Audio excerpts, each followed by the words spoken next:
Everybody to our sixth session of our Marsh Watch Newfoundland and Labrador edition. We're going to be going through lots of exciting birds today, and I'm coming to you today from Mi'kma'ki. As usual, we're going to be talking about species that are found across Newfoundland and Labrador, which are the lands of the Inuit, Innu, Mi'kmaq, and previously the Beothuk.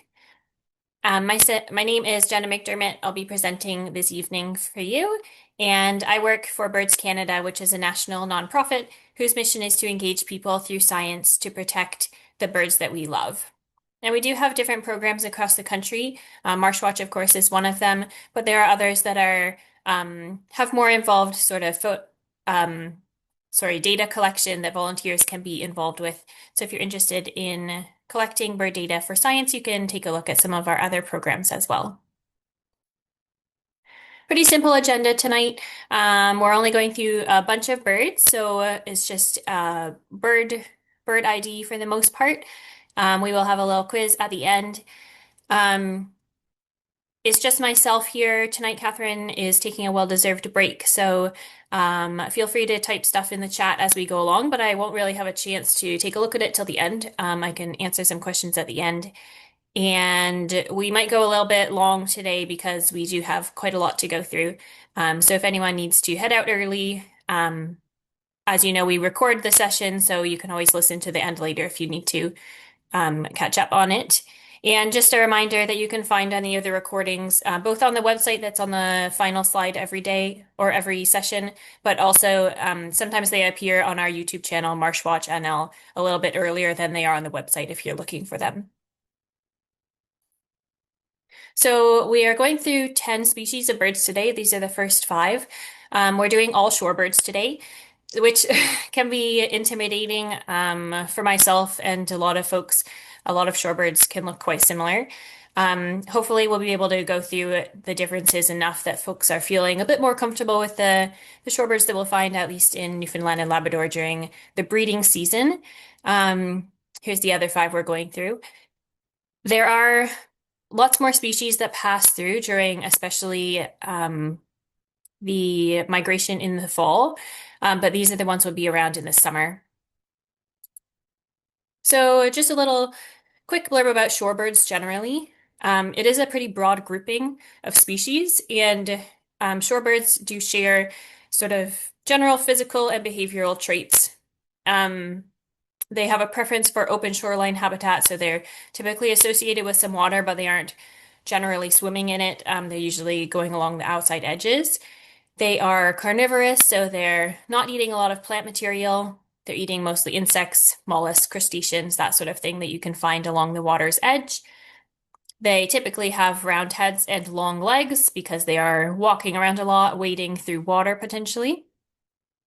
And shorebirds, as that big grouping, has several families inside of it. And so that means that we get a lot of different shapes and sizes of birds within the shorebird sort of header. The things that we'll be looking at are the shape and structure of specifically the bill, the legs a lot of the time, and overall body proportions. And that can really help cue us between different species, as well as the habitats that you can find them in, and also the way that they feed, because there's different ways that they feed that can point you to a specific group of species. So let's move on to our first bird of the evening, which is the killdeer. The killdeer is a pretty small shorebird. It's under the plover grouping, which is a smaller grouping than shorebirds. Plovers generally have a short, little stubby kind of bill, which is what you see on the killdeer here. So it has a dark, short, straight bill, has a pretty long tail, and its head almost looks a little bit pigeon-like on its shoulders. Both sexes look the same, which is a common theme for this evening for many of our species. And they are solid brown above, white underneath, and the really important cue for killdeer is this double breastband. So they have a black ring around the neck and then another black band underneath of that. So 2 bands going around. Most other plovers that we aren't going through tonight, but that you might see in migration, or if you're living somewhere else, will only have 1 breastband. So killdeer are quite distinct in that way. They also have a very obvious rusty or reddish colored rump, which you can't see in these photos here, but we'll see on the next slide. And that is mostly seen during their distraction displays or if they're flying. And then killdeer also have red eye ring, which stands out well in certain lights. They sort of look a little bit like a target head on because of those sort of rings, rings going around. But generally, they're a pretty distinct looking bird. They are not super wetland obligates. They're found a little bit more widely, and especially in urban areas, they're often found in gravel parking lots, the edges of construction areas, generally in fields. They will use mudflats and lawns. And so you can find them in these sort of human created habitats as well as more natural habitats that are similar to that. And because of that, they are pretty tolerant of humans. So this is just a picture of the distraction display that I mentioned. So killdeer and also a lot of other shorebirds and other bird groupings as well, but many shorebirds do these distraction displays. And it's really an important thing for a lot of species that nest on the ground. That's because they're really relying on camouflage to sort of protect their nests, protect their young. But sometimes if a predator or a human who appears a predator to them comes close, the adult will pretend that it has a broken wing or two broken wings and sort of flutter around on the ground and look like it's easy picking. And it will lure you away from its chicks or nest that's nearby. So that's what this bird is doing here. And you can see another uh, distraction display on that top left photo, and you can see that rusty rump that I talked about, which is stands out really well. I'll also note that that picture of the chick on the bottom left, which is so cute, they only have one band on the breast. So just be aware of that. If you see chicks and you see just one band, that is still a killdeer. They just look different from parents until they get their adult plumage. Killdeer will feed by chasing things along the ground, probing their bill into the dirt, and also tapping their feet to sort of flush out insects and other food to eat. And they're going for terrestrial invertebrates, so they're eating things like earthworms, the insects or larvae of insects, and snails. They will take some seeds as well, and they'll feed along the edge of the water and get some aquatic invertebrates. You can see the nest there on the bottom is not really much of like a constructed nest. Shorebirds are really well known for not really constructing elaborate nests since they often nest on the ground. They sort of just make what's called a scrape. They sort of just scrape away a little bit of an indentation in the ground and lay their eggs in there, and then they really rely on camouflage to keep those eggs safe. The killdeer is quite a noisy bird. They were named after their distinctive and easily heard call, which sounds kind of like their name, Killdeer, Killdeer. You can listen to it right now.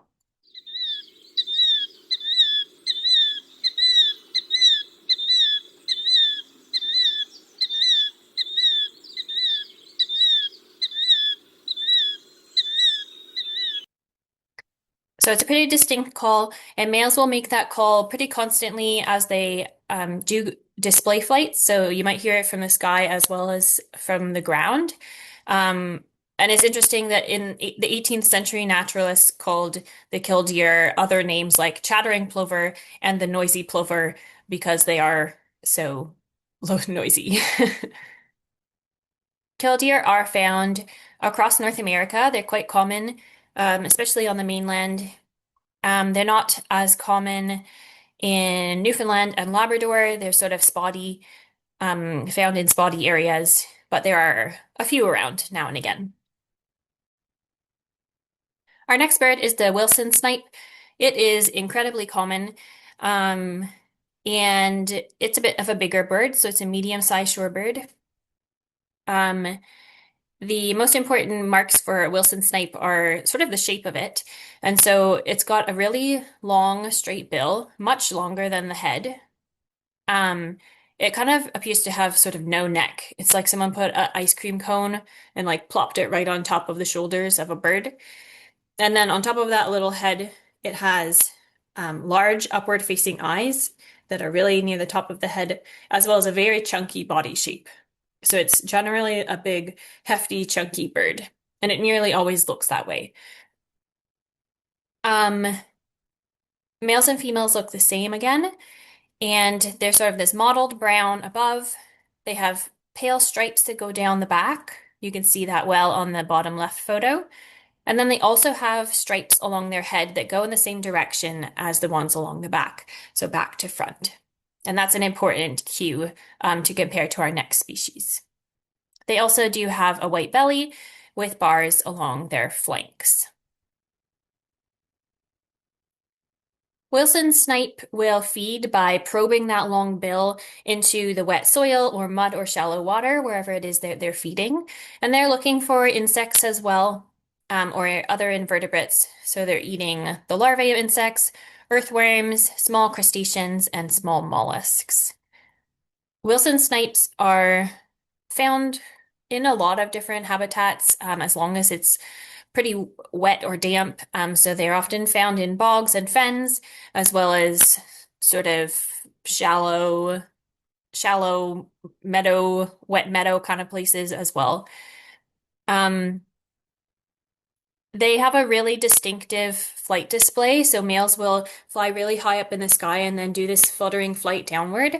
And it makes this winnowing noise.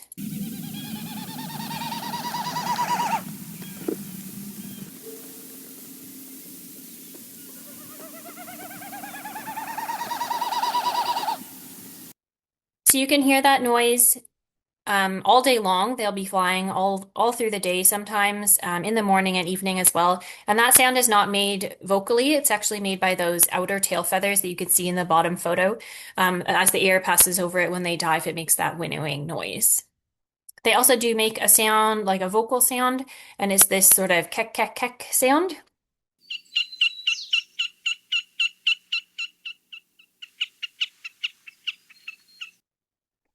And they'll make that sound from the ground. You'll be able to hear that if they're sort of hiding in the wetland. But that winnowing flight display is a really great mark of knowing you have a snipe around. Wilson snipe are incredibly common across North America.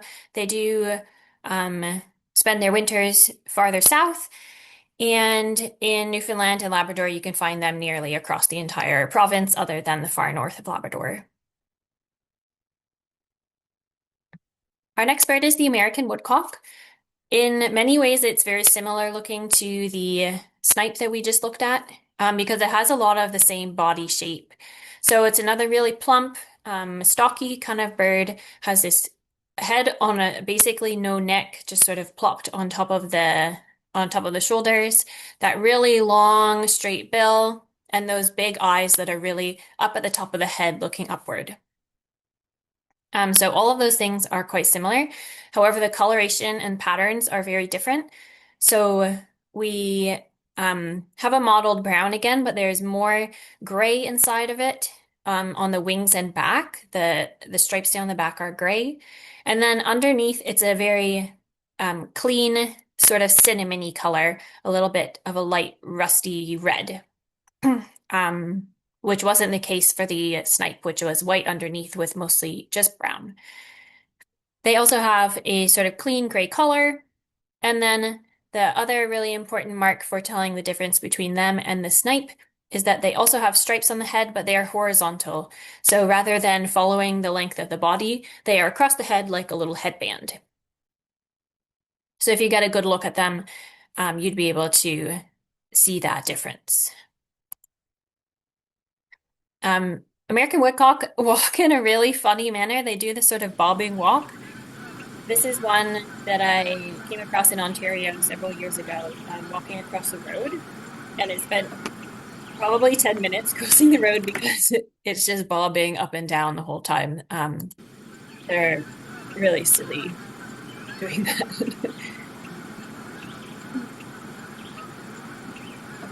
It's not entirely sure why it is that they do that, but it's thought that it might help um, well, at least when they're on soil rather than pavement, of course, that it might the vibrations of stomping their feet as they walk like that might make earthworms come to the surface of the ground for them to eat. Um, and so the woodcock does eat by probing that big bill into the dirt to collect items, and they are eating mostly earthworms. They can actually eat their weight in earthworms every single day.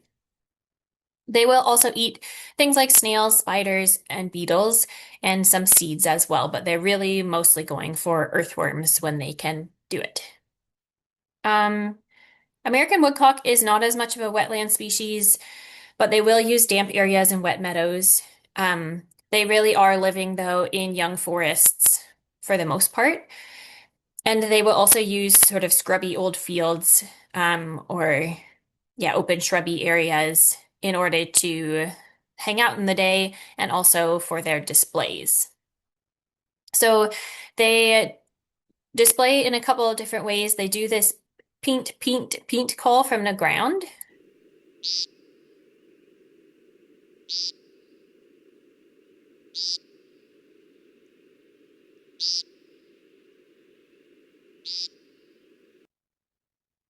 So that's a vocal sound again, and one that they do while they're typically sitting on the ground. And then they also have a display flight as well. So it's this lengthy twittering sound.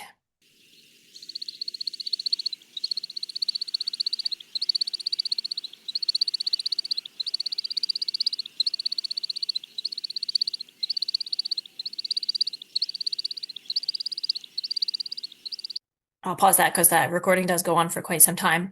And the twittering sound during their display is also not a vocal sound. It's made again by the male is flying around in the sky, and as he flies, it's the sound of the air going over these modified outer flight feathers. So those are the outer primary feathers on the wing, those three small ones in front. So they are similar to the snipe in that way as well, but instead of using the tail, they're using the wing. They typically do their display flights quite early in the morning or at dusk. And so you'll hear them doing that display flight sort of as it gets dark and just after dark as well. And so they are a little bit harder to detect because during the day they'll be quiet and hidden. And so we do think that there might be more of them in Newfoundland than we think there are. Just folks aren't really out looking for birds, just at dark and that sort of thing. But they are a bit more of an eastern bird. You can see they're found across eastern North America, and they are scattered a little bit more on the island of Newfoundland than the map would suggest. There has been sightings in the Avalon, and farther up the northern peninsula, but as far as I know, there haven't been any in Labrador. Okay, moving on to a very differently shaped shorebird. We have our phalaropes. There's two we're going through tonight. The first one is the red phalarope. It's a pretty small shorebird. They spend much more time actually on the water than any of the other shorebirds we talk about this evening. Um, and when we take a look at them, it's interesting to know that phalaropes all have what's called reversed sexual dimorphism. So sexual dimorphism just means that the male and female are looking different from each other. And in phalaropes, that is reversed. So typically a male bird is more fancy with brighter plumage, but in phalaropes, the female bird has brighter plumage. So this is the male here on this page. You'll see that he has a medium length straight bill. It's around the length of the head. The neck is a bit thicker. It's a sort of thick neck, not too long, not too short. The bill is bright yellow with a black tip, and he has a white eye patch. And then, well, those are cues for both males and females, but the male specifically has a sort of muted orangey brown body. It's not a very crisp color. It's a bit lighter, streaked with a little white. And then his head is brown and streaky, and his back is mottled or streaked brown as well. So they have this reversed sexual dimorphism because the males actually do all of the parental care. So the females will mate with a male and lay their eggs in a nest, but then she abandons them, and the male is responsible for incubating the eggs and rearing those chicks. You can see one at the bottom left photo. It's interesting if the female tries to come back, the male will actually chase her away. So this is the female here. Um, Generally, she has similar markings, but everything is much crisper and richer. So she again has that white eye patch, that black-tipped yellow bill. But then the color of her body is this very rich cinnamon red color. And then her head, including the crown, the nares, which are the area in front of the eye, and the chin, are all this slate black. And then her back is also black, um, just with the edges of the feathers tipped with either white or this buffy straw color. And you can see there's a female in flight as well. They have a little bit of a white stripe going down the wing.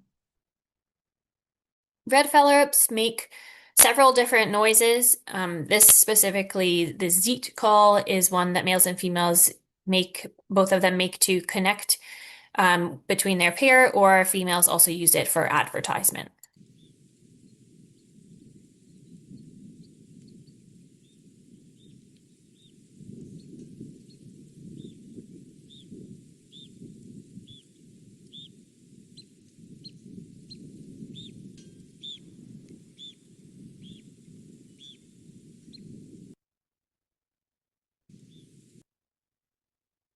So red phalaropes are feeding in several different ways. They can wade in the edges of the water, but they also will like swim around like a duck, and also tip up their tail like a duck to feed just under the top of the water, which is pretty unusual for shorebirds. So again, they can pick things off the surface of the water, ground, or vegetation, depending on how they're feeding. They are eating mostly insect larvae and adults in the water column, as well as some seeds at times, and amphipods, which are tiny shrimp-like crustaceans. Um, Phalaropes, all of the species of phalaropes, including the red phalarope and the next one that we'll talk about, have a really interesting method of feeding where they are floating on the water and they spin really rapidly in a circle. And so they're displacing the water around themselves so quickly that water has to come up from underneath. So it causes an upwelling of new water. And so that's how they can continue to have fresh water that has different insects and stuff floating around in it for them to pick from. And so they'll often one individual will only spin in one direction. So it's like we're right or left-handed. They are right or left spinners. Phalaropes, red phalaropes live in marshy tundra, boggy meadows, and marshy river valleys. So they're really using open areas. They're not in forested areas. And you can see sort of some of their habitats here. And also I just included a picture with a king eider at the bottom there, so you can see the size difference if you're familiar with eiders in the winter.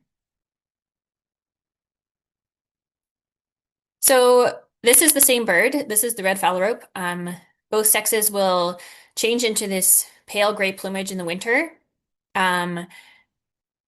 Generally, they look a little bit gull-like, but they still have that same bill that we saw in the summer. They have a smooth gray back. They have a dark eye mask, a dark cap on their head, which is a little variable, and that dark bill. And you can see in flight below that they still have that white markings on the wings. The red phalarope will spend up to 11 months of the year on the ocean. So other than basically breeding time, when the chicks are growing, they will be on the ocean and feeding on the ocean and just floating on the ocean. And they feed in the ocean a lot of the time by following whales around and getting invertebrates from the upswelling of whales. So they do have a global range. They breed up in the high Arctic, And then they do spend their winters on the ocean, as I mentioned, but they go down south to do that. The red phalarope is rarely found inland. Even during the breeding season, they're often really along the coastline. And during migration, they aren't going to be found in inland pools or ponds or anything like that. They're going to be following the ocean. Oh, and here's just a closer look of North America. So we only find them in Newfoundland and Labrador, right up in the northern section of Labrador. Our other phalarope is the red-necked phalarope. So we had the red phalarope just now, which was fully red across the body. This is the red-necked phalarope. Um, it's again a pretty small shorebird, so we're talking around robin sized. And males and females are again have this reverse sexual dimorphism. So the females on the top with that brighter plumage and the males on the bottom. Both the sexes have a really thin black bill, which you can see there. They have a short, thick, reddish neck, so they have this red patch on the neck. They have a nice white chin patch, a little white crescent above the eye, which can sort of morph into a larger kind of eyebrow for the male. And then they have a gray back with these buffy straw-colored stripes going down it. The female, which is on the top there, again has those brighter, more rich colors. So she has that red neck that goes all the way along the front and up into the to the throat as well and down the breast a little bit. And then her head is this clean dark gray. And it's just the white chin patch and the white crescent above the eye that are really a different color.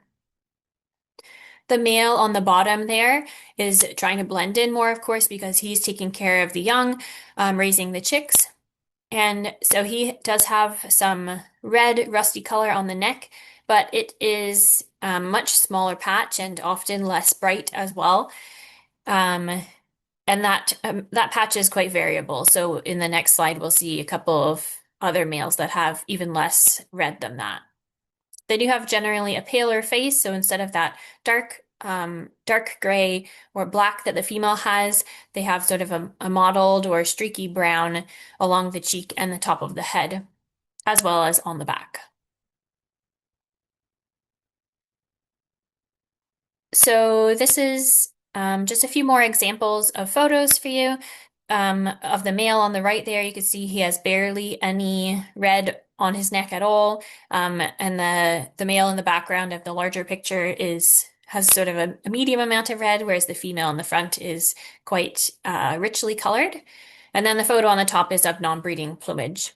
So like the red phalarope, they will do several different feeding behaviors. So they can wade, swim, or walk to find food. And they also do this spinning behavior while they're floating in the water. And they're picking food from the surface of water or from vegetation if they're walking around. Again, they're eating things like aquatic invertebrates, a lot of zooplankton, as well as flying insects like midges, which are especially important during breeding season to determine where they're going to breed. They are also using open tundra areas, as well as freshwater lakes, bogs, marshes, and pools. So they're a little bit more likely to be farther inland than the red phalarope was, but they're still using those wide open areas rather than forested areas. And they also do like pools with emergent vegetation more than the red phalarope. So like that photo on the bottom left, they like to have some of those plants growing up from the water. So this is the red-necked phalarope during their non-breeding plumage. Again, both sexes will take on this very pale plumage. They're sort of white underneath with a dark streaky back. They have a black ear patch, a really dark thin bill, same as they had in the summer, and a dark cap. You can see them flying below. They still have that white stripe like the red phalarope. They are also quite pelagic in the winter, so they spend up to 9 months each year on the ocean, other than the breeding season, basically. And It's quite hard to tell apart the red-necked phalarope and the red phalarope in their winter plumage because it's quite variable in the amount of darkness they have in the face and along the head and the wings. And so the best thing to do is look at the size of the bill. And I am not a expert at that, so we're not going to go into it too much so I don't lead you astray. But the red-necked phalarope also has a global range. Again, we have a sort of high Arctic bird um, who spends the non-breeding season in the southern oceans. They will migrate over land, and so again, as I mentioned, they can be found more inland than the red phalarope. And as you can see, they're found farther south in Labrador than the red phalarope was. And so you can see these even down along the Trans-Canada Highway in those peatlands as you're driving along, sometimes, if you're lucky. The red-necked phalarope is actually listed federally as special concern and provincially in Newfoundland and Labrador as vulnerable. And there's some speculation as to why, but there's not any conclusive answers as to why that might be. All right, moving on from our phalaropes, we are going to the spotted sandpiper. The spotted sandpiper is a medium-sized shorebird. During their breeding season, which is this slide, they have a very distinctive appearance with this spotted breast. Thankfully, their name is spotted sandpiper, so that's really nice. They also have a straight, thick bill. It's slightly longer than the head. A sort of rounded breast, and they often appear like they're leaning forward as they're walking. And they also have this very distinctive sort of teetering or bobbing walk, and I'll show a little video of that in a second, but they basically bob their tail up and down nearly all the time as they're traveling along foraging. Males and females look the same. This is breeding season, as I said, so they have a brown back. They have these very bold dark spots on their belly and their breast. And the bill is this bright orange with a dark tip. They also, if you look to the face, have some good clues that we need to pay attention to compare them to other similar species. And so they have a dark line that goes straight through the eye from the bill to the back of the head, that dark eye line. They have a pale eyebrow on top of that, so dark eye line with pale above. They do have a white eye line, which is a little harder to see sometimes. And their legs during the summer are brownish pink. And then as they fly, you can see they also have a white wing stripe and a brown tail. And you could just see the cute little chick there on the left for fun.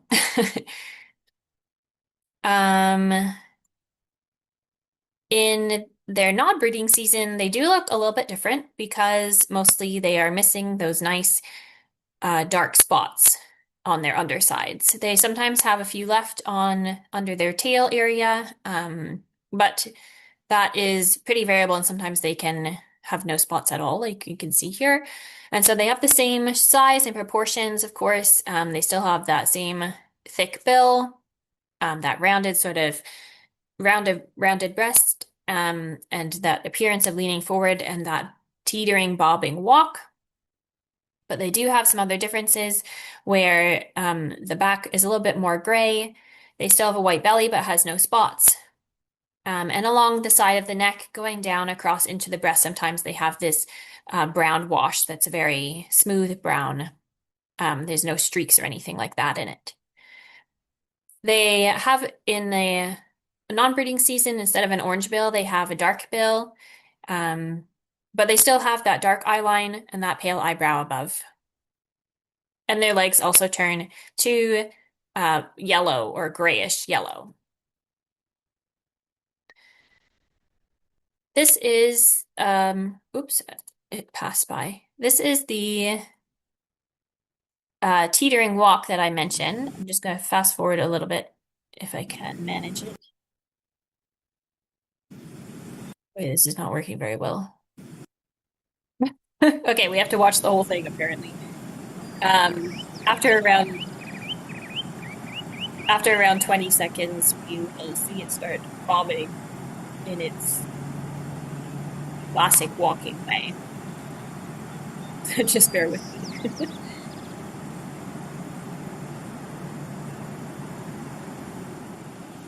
There we go. So the spotted sandpiper basically does that all the time when they're foraging.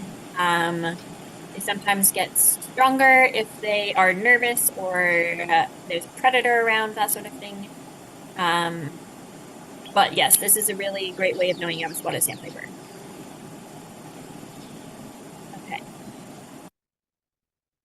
So spotted sandpipers are going to be found along the edges of water, as we've been talking about, and they are going to be probing their bill into the dirt or in between rocks and that sort of thing, or um, picking things off of vegetation and the ground. So they're eating things like flies and larvae, grasshoppers, beetles, and snails, basically any invertebrates. Spotted sandpipers are found pretty widely as long as there's any stream edge or river bank or rocky shore, which they especially like. They're found basically along any shoreline. And they do like to have dense vegetation around to hide their chicks in. They are quite good at camouflaging themselves amongst the mud and rocks. And I just have a photo there on the bottom left with a loon for scale, so they are a pretty little guy. They can be hard to spot, but once you see them doing that bobbing walk, it's quite easy to tell what you have.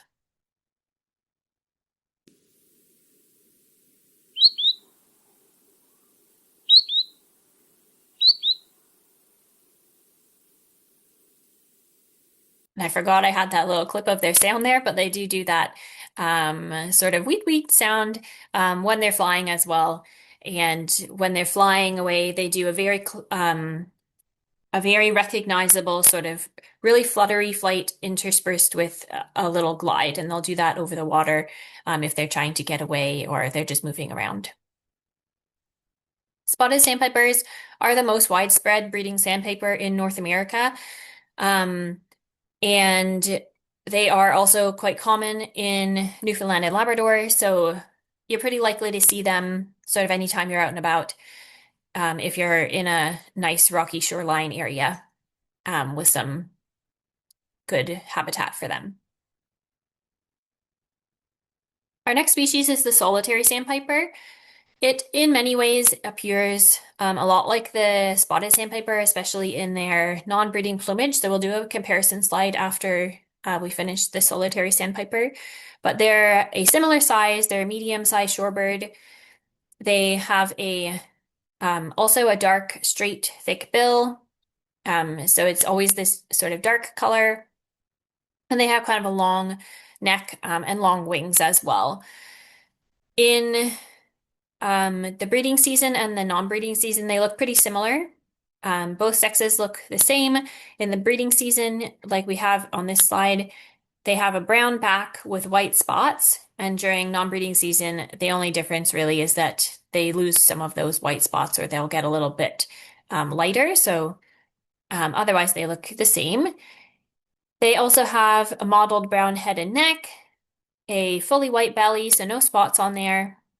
They have a very bold white eye ring, which stands out quite well. And then they also have dark legs, which are hidden under the water in this photo, so you can't see them super well. And then if you look in flight, you'll see they have a black and white banded tail, which is quite different from a lot of different shorebirds, not necessarily just the ones we're talking about today.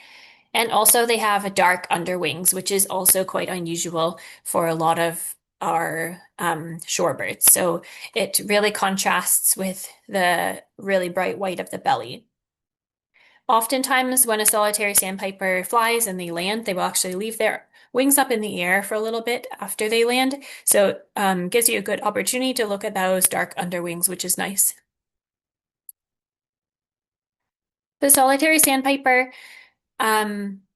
will be feeding by visually foraging, so they'll just be picking invertebrates off of vegetation and the shore. They're eating mostly things like larval insects from the water. This is all pretty classic stuff for all of our species today. Snails, small clams and crayfish, worms. They'll go for amphibians if they can get them, or small fish. And they'll also pick things off the land as well, like grasshoppers, caterpillars, and beetles. Solitary sandpipers are found near freshwater lakes, ponds, and creeks in peatlands. And they do require some trees around because they are actually a tree nesting species. There's only two species of sandpipers in the world. That's 2 out of 85 that nest in trees. The solitary sandpiper is one of them, which is really cool. And they don't create their own nest. They actually lay their eggs in an old nest from usually a robin, a rusty blackbird, Canada jay, or cedar waxwing. I'm sure among others, but those are the most common. They also will bob their tail like the spotted sandpiper did, but not nearly to the same degree. So the spotted sandpiper basically does that all the time that it's moving. The solitary sandpiper will bob every once in a while. And they also try to stir up prey under the water by vibrating their feet as they move along. They do a similar call to the spotted sandpiper, so they do this sort of two-syllable weet weet sound in flight.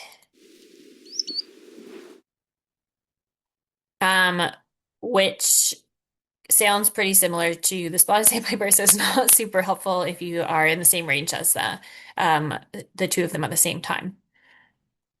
During migration, and wintertime, they will also use really small pools and puddles, and usually they want some emergent vegetation as well, like that photo on the top.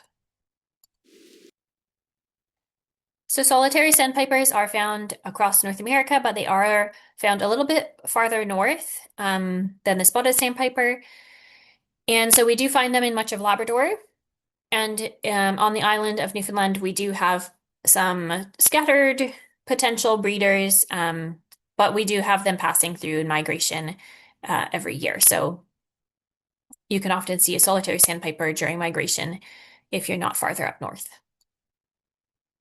I said we would do a little comparison slide, so here we are.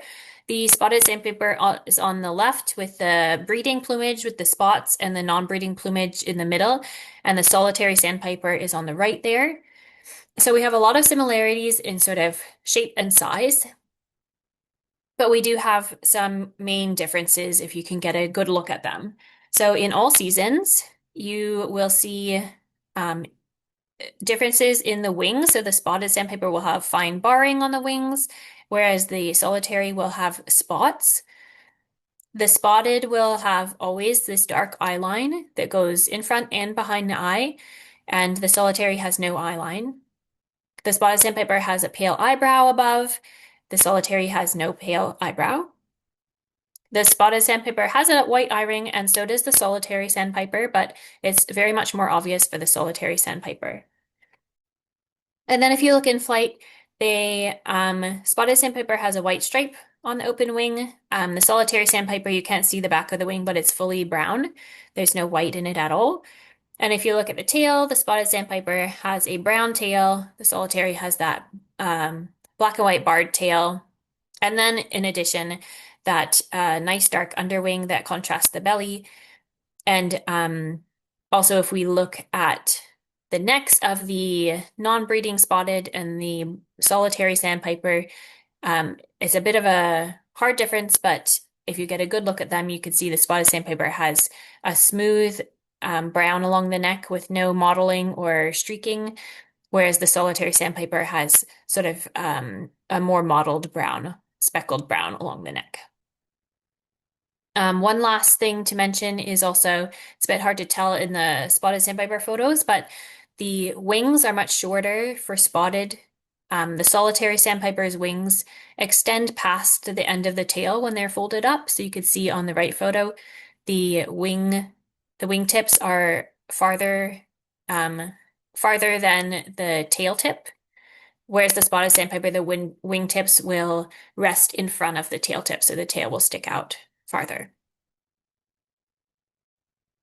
All right, moving along to the least sandpiper. The least sandpiper is the smallest of the shorebirds. It's really, truly tiny. It's around the size of a sparrow. So you can see, I just put a picture of it in the hand there on the bottom, so you could see really how small it is. Because in photos it's quite hard to tell if they're just walking around. They have a sort of hunched posture, so they really keep their neck in a lot of the time, and they look a little bit like they have a hunchback kind of thing going on. And they have a dark, slightly decurved bill, so that just means it's sort of drooping downward. Both sexes look the same, and so you'll get this sort of rusty speckling on the back, which is not very evident in the largest photo. It is more evident on juvenile birds. Um, but generally, otherwise, we have brown back feathers with sort of white or buff straw edging to them. They have green yellow legs. Um, be careful because sometimes those are covered with mud, so they'll look brown, but if they're washed off, then they'll be this greenish yellow. Then they also have brown barring on their throat and chest, a pale white belly, and if they're flying and you get a look at their tail, you'll see that they have a black center of the tail with white on either side, which you can see in that photo in the hand. During the non-breeding season, they look generally the same as this, um, but they're just a little bit paler, sort of like you put them through the wash a couple of times, sort of thing, rather than having these bright colored feathers.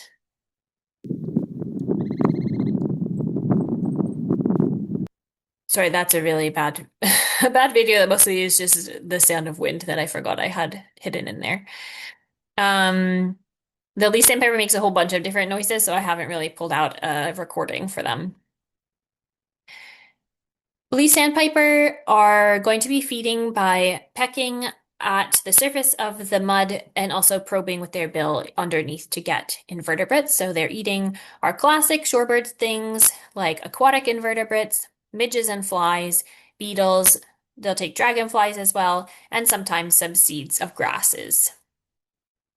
Leaf sandpipers are using the edges of mud flats and marshes, and they're often found in wet tundra areas and peatlands through the boreal forest. And so I have seen them when I've been wandering around in Newfoundland in a lot of bogs, and they'll sort of flutter out of nowhere or be standing on a rock in the distance, sort of thing, in the bogs. They also can perch on branches and shrubs, sort of like a songbird. Which makes makes sense when you see them because they look like a little songbird basically with their size. And in more southern areas of their range, they will also breed in sand dunes, not just in these peatlands and tundra areas. So the leaf sandpiper is a far more northern bird.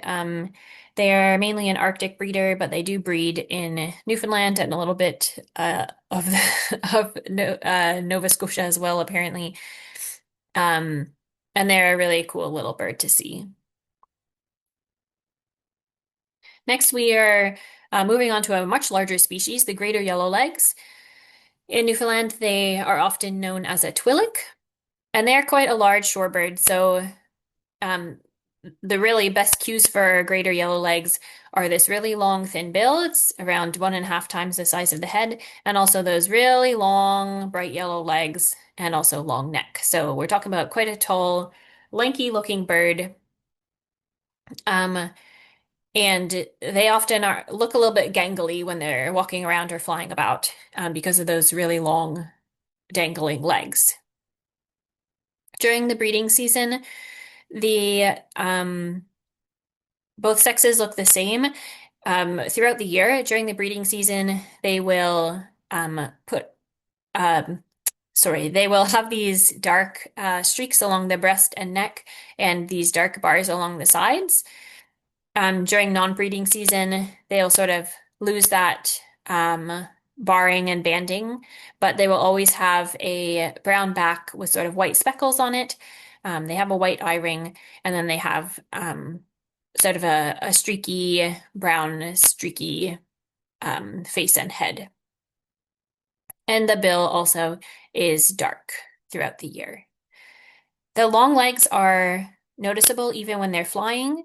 So you can see the photo on the bottom left. They tuck them behind their back, but they do extend out past the tail, and sometimes you see them sort of hanging hanging below them when they're obviously getting ready to land, that sort of thing. Greater yellowlegs will sort of forage farther in water than a lot of the other shorebirds, so they could stand almost up to their belly a lot of the time as they're wading through the water, and they stab at the surface of the water to grab things out of the water column. They also feed when it's dark out in the evenings, and then they don't have very good vision, so they will use more of a sweeping motion with their bill to feel when they come across something under the water that they want to snap up. So they sweep their bill back and forth. They are eating aquatic invertebrates, but since they're a bit of a bigger bird, they'll also take small amphibians and small fish if they can get their bills on those. And greater yellowlegs are using during the breeding season boreal wetlands, so they're nesting in bogs and fens as well as wet meadows. And they do like to have scattered trees and shrubs around because they often sit on top of them and yell yell at intruders or just sort of do surveillance from up there. And during the migration season or non-breeding season, they will also use brackish wetlands. So you can also find them along coastlines and in saltwater. They do make a very loud ringing call, which is this 222 call.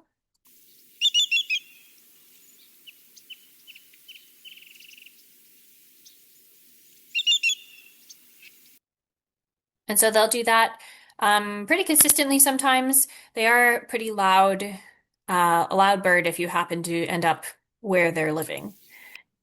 And they also make this alarm call.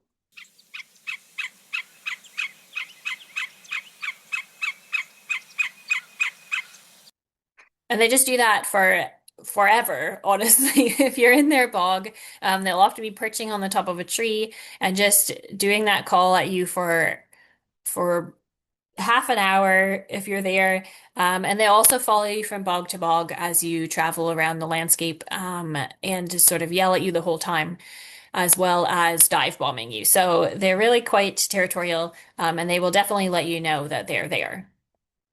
They do have some other colloquial names, which include Telltale, Tattler, and Yelper, which all makes a lot of sense when you know how much they like to do this call.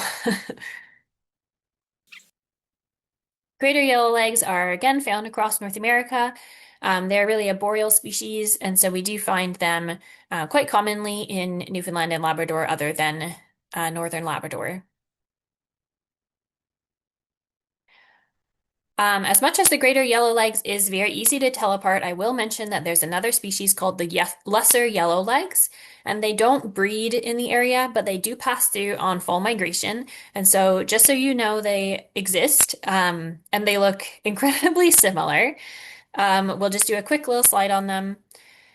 They basically look the same. The size is quite different. So the greater yellowlegs is around 30% taller than a lesser yellowlegs. But if you see a single individual, that can be quite hard to tell. The best thing to note is the length of the head and the length of the bill versus the head. So the greater yellowlegs has a bill that is greater than the size of the head. So you can see if you like folded the bill back on the head, it would extend behind them.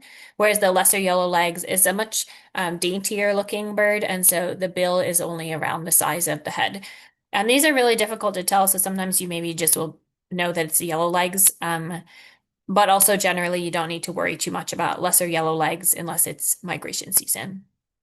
They do make a similar call, but they often have less syllables. Instead of the three-syllable 222 of the greater yellowlegs, they often do one or two syllables, but that's variable.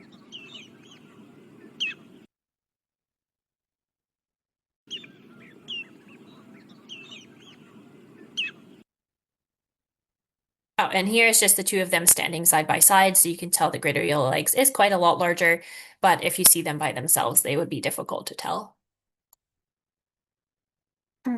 I think this is our last species, the willet, and it is another large shorebird, like the greater yellowlegs, around a similar size. It does look even a little bit bulkier, and so they also have these long, long legs, a long dark bill that's got a little bit more heft to it. It's a bit thicker, and their legs are sort of a dull gray color. So if you see one of these tall, sort of lanky birds, take a look at the leg color. The greater yellow legs will always have those bright yellow legs. Males and females look the same, and they look basically the same year round. They're sort of an um, there's not very many great marks on them when their wings are folded up. They're sort of this mottled gray overall. They do have a pale eye ring, which is not super easy to see necessarily, but the best mark for them is if they spread their wings, they have this really bold black and white wing pattern, which you can see on the bottom left photo there. And that's quite distinct for them. If you see that, you'll know it's a willet. Um, and you'll see it in flight or sometimes, if they're stretching their wing when they're standing, or even sometimes just a little corner of the wing will poke out and you'll see there's this dark, this black and white pattern just poking out. Willets will use different habitats in eastern versus western North America. And so our eastern birds are more interested in sort of brackish or saltwater areas. So they're using salt marshes, barrier islands, as well as pastures and bogs. Western birds are really fully freshwater for the most part, and so they're using wetlands and grasslands. They are quite loud when they are alarmed, so they'll make several different noises. They'll make a nice recognizable sound, which people say sounds a bit like pill will willet.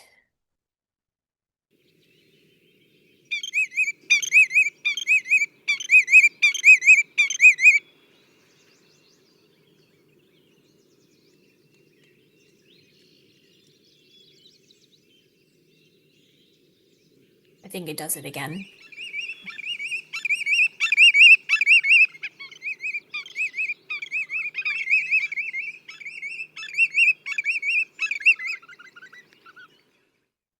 So that's a pretty nice distinctive noise.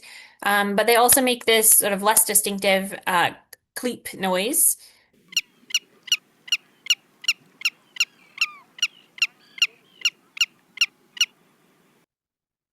But generally they're pretty vocal species, so if they're around, you'll probably hear them.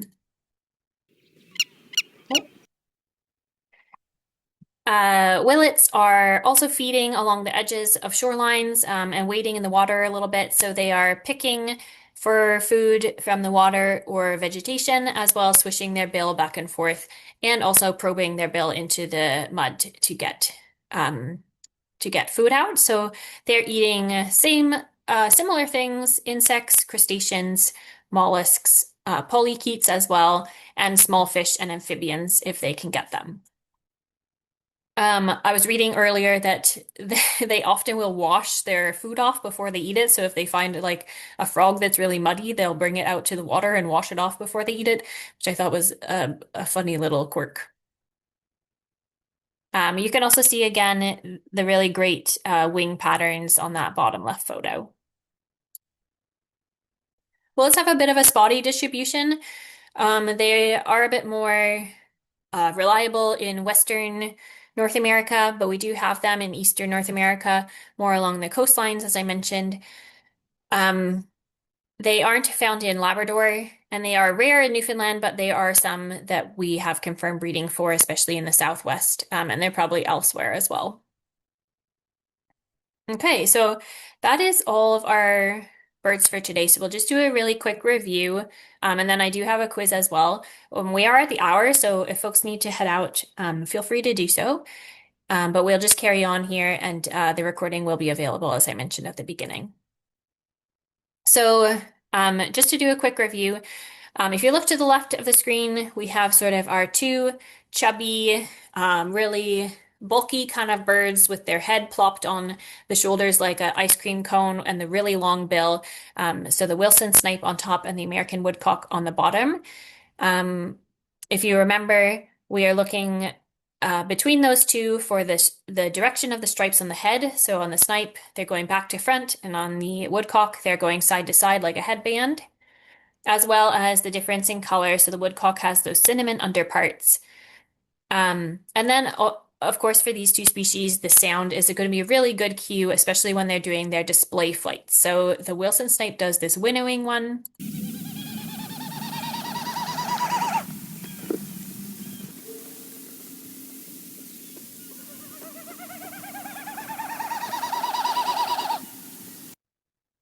And that's from their tail feathers as they dive, whereas the woodcock does this twittering display flight.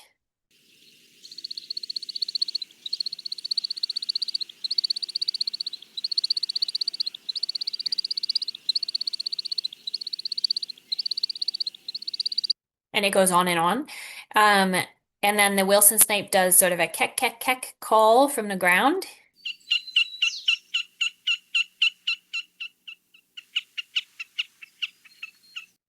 So even though they'll be really well hidden in the bog or the marsh, you'll be able to hear them calling from the ground. Whereas the woodcock will do this peent, peent noise from the ground in open fields or shrubby fields.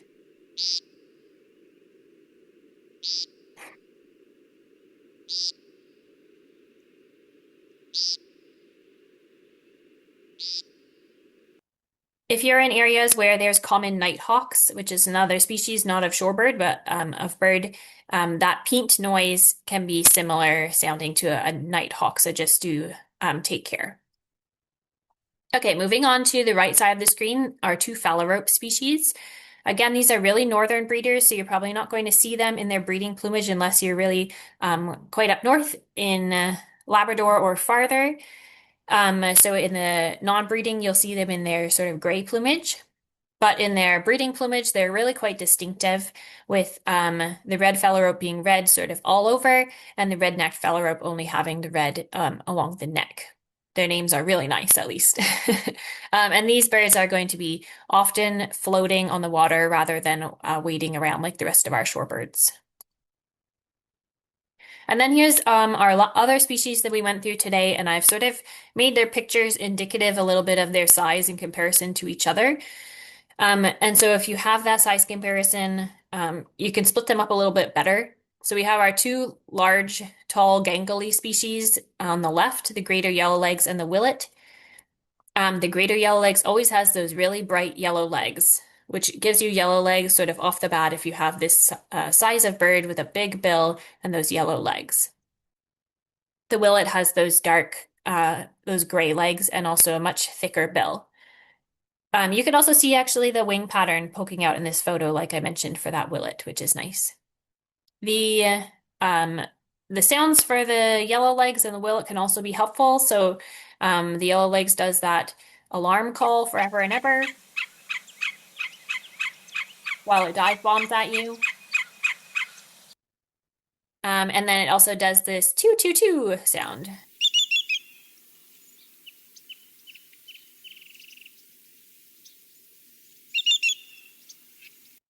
And then the willet has that really distinctive pill whale willet call.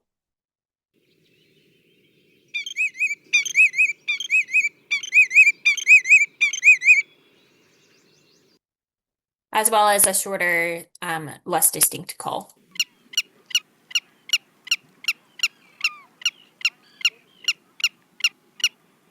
So those are our two really tall shorebirds. And then we have our three sort of medium-sized ones that we did today, the killdeer, spotted sandpiper, and solitary sandpiper. The killdeer is quite distinctive looking with those two breast bands, which are key for killdeer, as well as their song or their call, which is saying their name as well.